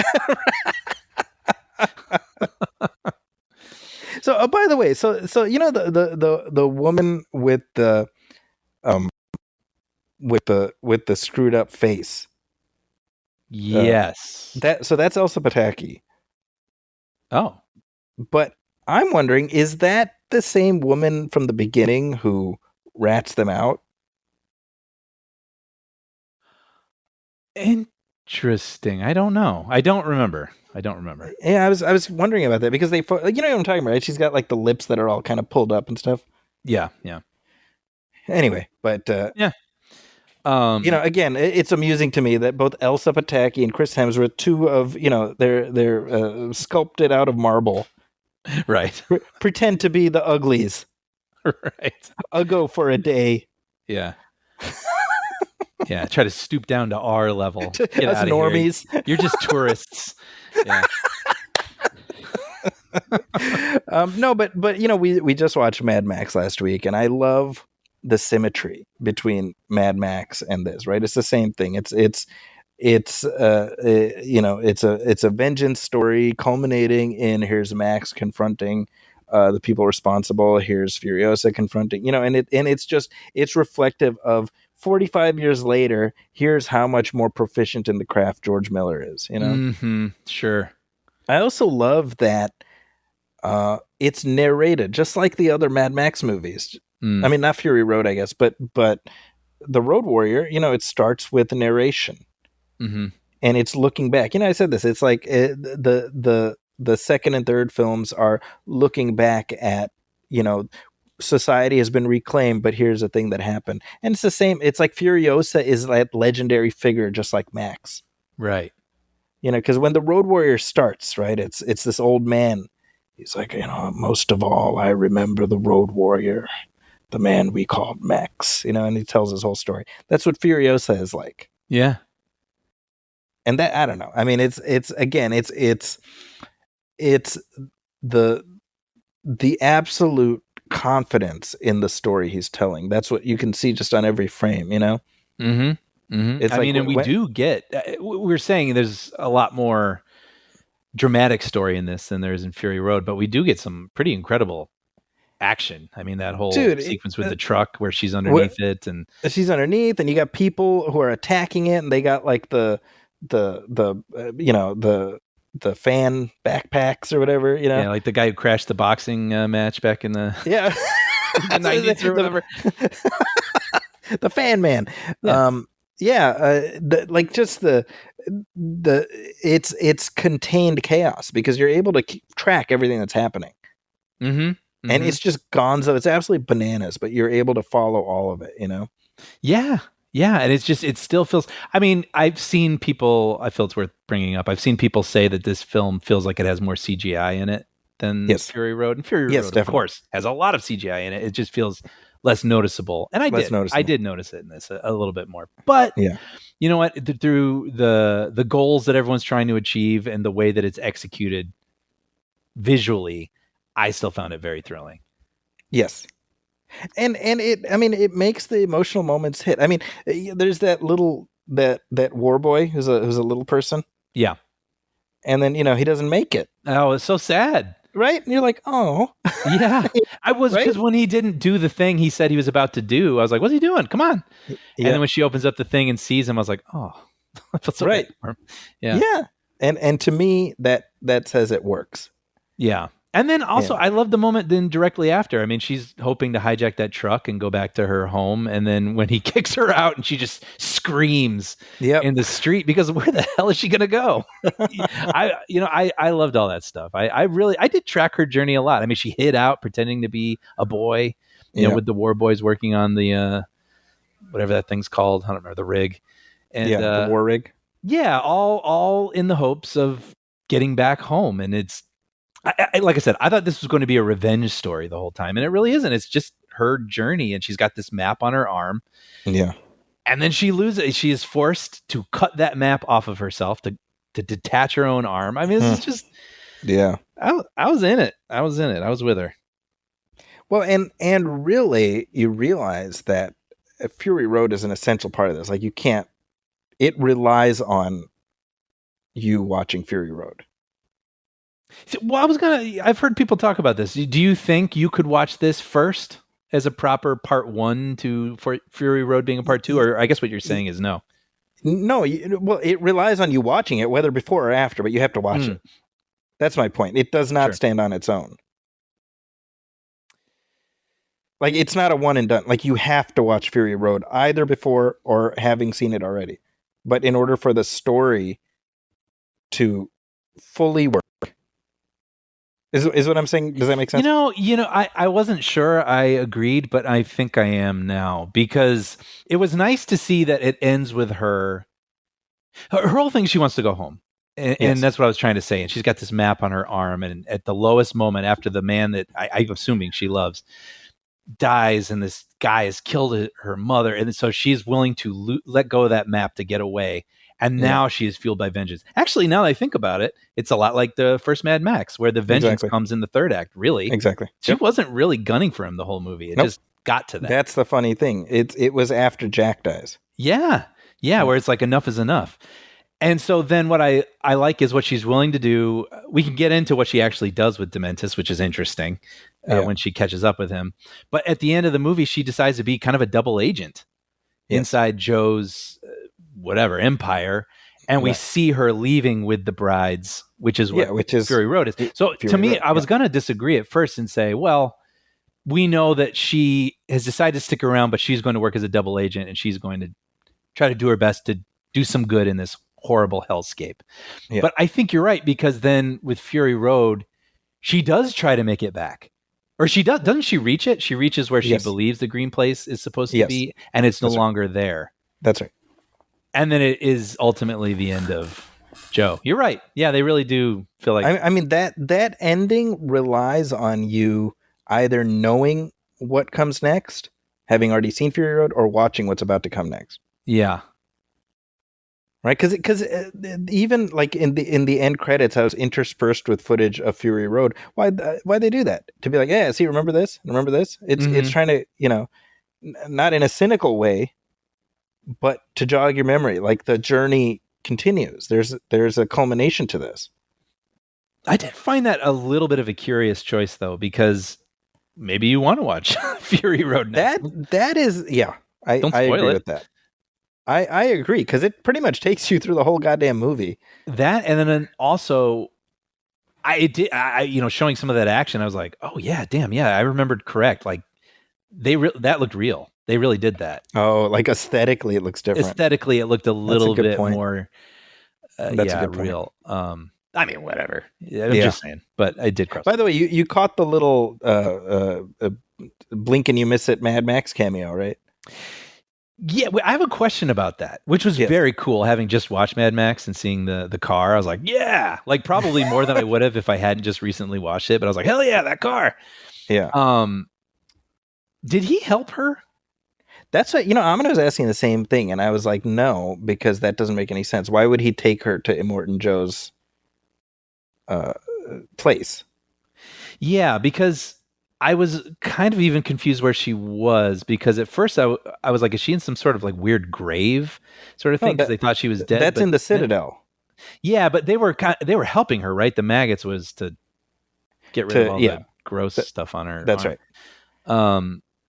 But we don't know how she got there. But the last thing we saw was Max looking at her pass out in the desert. So my brain for a minute thought he had taken her somewhere. I mean, I just right away, I'm like, well, why would Max take her there, right? Right. Yeah. But I took it because the way he's standing there, it's exactly the same almost in terms of framing as when we see Max at the beginning of Fury Road. But in Fury Road, he's got long hair and he's much more worn down. So it's kind of like he's been keeping watch for a long time over the wasteland. That was my takeaway. Man, just you saying all that, I'm like, I want more movies. I want more of these. This is the thing, because obviously Warner Brothers, I'm sure they're in like triage mode right now and trying to decide what to do. And it's an open question whether Miller's, because he wants to do The Wasteland, which is apparently it's another Fury Road prequel. And I'm like, how about no more prequels? Let's just do another, Yeah, I'd like to see Max again and Furiosa. That would get confusing, because then who do you do? You do Anya Taylor-Joy, or do you do Charlie? Right? Yeah, I think for me personally, what I always liked about the Mad Max movies is that they're almost like anthologies. Each one, it's Max. Notwithstanding the first one, Max encounters some new group and helps in some way, and then he moves on, and that's I'm like, okay, we've done the whole Immortan Joe of it all. We've really covered it between Furiosa and Fury Road. Now let's do something else. Let's do something else with Mad Max. Right. That said, again, I think it's I don't think you can spend money at this level. I don't think the audience is there for it. So you gotta bring it down. And you know what? I mean, to your point earlier, he can do it. Right? We know what he's capable of with no budget. Right. So yeah. I hope he gets the opportunity. Should we talk about what happens to Dementis ultimately? Yes. Yeah. That's another thing that is, I guess, kind of open for interpretation, because we have the narrator telling us the things he's heard about what happened with Furiosa and him, right? Yeah. And the version that we actually see, or we spend the most time on, I guess, is she doesn't kill him. She has like a gun to his head, and in an interesting sort of scenario, Dementius, which, by the way, I love that he has a backstory that sounds kind of tragic, where he lost his family to chaos. He has this teddy bear. Yeah, he has this teddy bear he's carrying around that used to belong to his children, and he's just finding a way to survive. And that doesn't excuse him being a tyrant and killing people, but the way that he rules. I mean, that was another thing too, by the way. There's something chilling to me about a villain who's willing to kill his own henchmen. Mm-hmm. And when they're storming the gas town and the people in gas town aren't buying the ruse, because they're Yes. pretending to fight. He's got his own people dressed up like war boys and they're pretending to fight him. And then he's like, Dementis is like, they're not buying it. So he starts killing his own men. I was like, ugh, that always like runs a chill down my spine. Well, I see it. I think he's inspired by the devotion of the war boys to Immortan Joe. Yeah. Sure. Right. They're willing to die for him. And Joe says that to him. He's like, every one of these people up here is willing to dive bomb you. Yeah. Because of their loyalty to me. That's like expressed to him. So and he's like, what do I got? Yeah. Yeah. I mean, we see, when he hands Furiosa over to Immortan Joe, right? It's like he wants to keep her. I mean, my sense was he wants to treat her as his daughter. I got that sense too. I mean, there's as some screwed up as that is. I was going to say there's some ick going on with her that, they want her to be sort of a baby factory. Another guy is kind of a predator sort of aspect. But I did get the notion that, Dementis kind of viewed her as a daughter. Yes. He was trying to protect her, clearly. Yeah. And so the fact that he hands her over is kind of it's like his humanity is getting whittled away piece by piece. Yeah. So going back to the ending, sorry, what were you going to say? No, just, I mean, the red, dust, it's like his baptism of fire, I loved that. I love that moment. Yeah. Him, even in the moment, realizing, oh, this makes me cooler. Mm-hmm. Yep. But yeah, so Furiosa, this guy has killed her mom, killed a man she loved, and now she has a gun pointed to his head, and he's like, you can do that, but it will not bring them back. It will not solve anything. You will carry this forever. And so in my head, I'm thinking, yes, I've sort of seen this angle before in movies. Well, now what? Because then I don't want her. If she's the hero, I don't want her to kill him. So what happens now? What is she going to do with him? And I did not see it coming. What we get, which is basically she takes the seed that she has kept from her mom and grows a tree using him as sort of human fertilizer, but keeping him alive. So the tree is growing out of him. Speaking of, fruit of your loins, right? Like this is like literally, you're seeing a tree grow out of his sort of like lower half. Yeah. And he's alive. I wouldn't want to eat one of those peaches, but I don't know. What did you think of that? It was different. I'll tell you that. Yeah, this movie's that off the rails that you could do something like that and go, oh, damn, okay. Right? Well, but then also it could be myth. It could be myth. I was about to say, from even a narrator. that, exactly. We're not 100% whether that too is not some, telling. Yeah. And I like that. Again, I like the idea that all of these films are legends that are being passed on, and that's what they exist as. And that allows for the continuity, so to speak, to be sort of silky between them, because these are stories, Mm-hmm. Yep. It's a good movie, man. That's all I got to say. I agreed, and I think it's making me want to watch it again. Actually, talking about it again. Yeah. I felt when I walked out of it like that was worth every dollar. I think it was really good, but I don't know that I'm going to like revisit it a lot necessarily. Mm-hmm. Like Fury Road, I've watched a handful of times because it's so rewatchable. But talking about it again, I'm like, no, I think I'd kind of like to watch it again, and I might pick up on new things. And but I will just say, I think you sent me a meme before we saw the movie where regarding Furiosa's arm, knowing that she's going to lose it at some point. It was almost like that joke in Hot Tub Time Machine. Yeah, that's right. Excuse me. Where there's a character in the future is missing a limb, and then you go see them in the past, and you're like, ooh, like every scenario. Like he still has his arm in the past. Yeah, sorry, that's what I'm trying to say. Yeah, he still has his arm. And so when he walks by something dangerous or whatever, you're like, oh, is this the moment that arm will be detached? And so in this movie, there is like an instance, right, where she gets it grinded on by that tire. And I was like, oh, is that the arm moment? And it's not. And it's something much more horrifying, but also kind of brave. And I love the touch also of adding that is her last real way of getting home. the map that she has tattooed on her arm. So it's not just That's right. she lost the arm. It's like that was a real sacrifice, what she had to do losing that. And I just like that they gave it that much weight. I agree. Yeah. I mean, this is definitely a movie that I expect to revisit, hopefully in the theater. I would like to also. Yeah. I mean, well, going all the way back to the beginning of the episode, I'm glad I have that Regal Unlimited because it, I've already dropped my monthly payment, so may as well go. Yeah. Again and again. And again. I think it's a good place to leave this discussion. What do you think? Yeah, this is great. I really enjoyed talking about this with you. Yeah, well, I'm glad we were able to find the time to squeeze it in because, that was itself a bit of a struggle. So I know.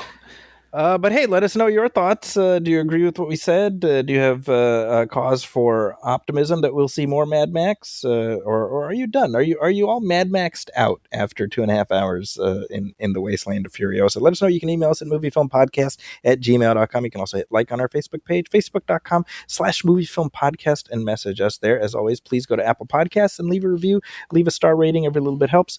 If you're looking for me online, I'm on social media at Zacky's Corner, and you can also find a new episode of the Nostalgia Theater Show featuring my interview with William Sadler about his extraordinary 40-plus year career playing the villain in Die Hard 2, playing the Grim Reaper in the Bill and Ted films, and so many more things. It was a lovely discussion, which I think people will enjoy.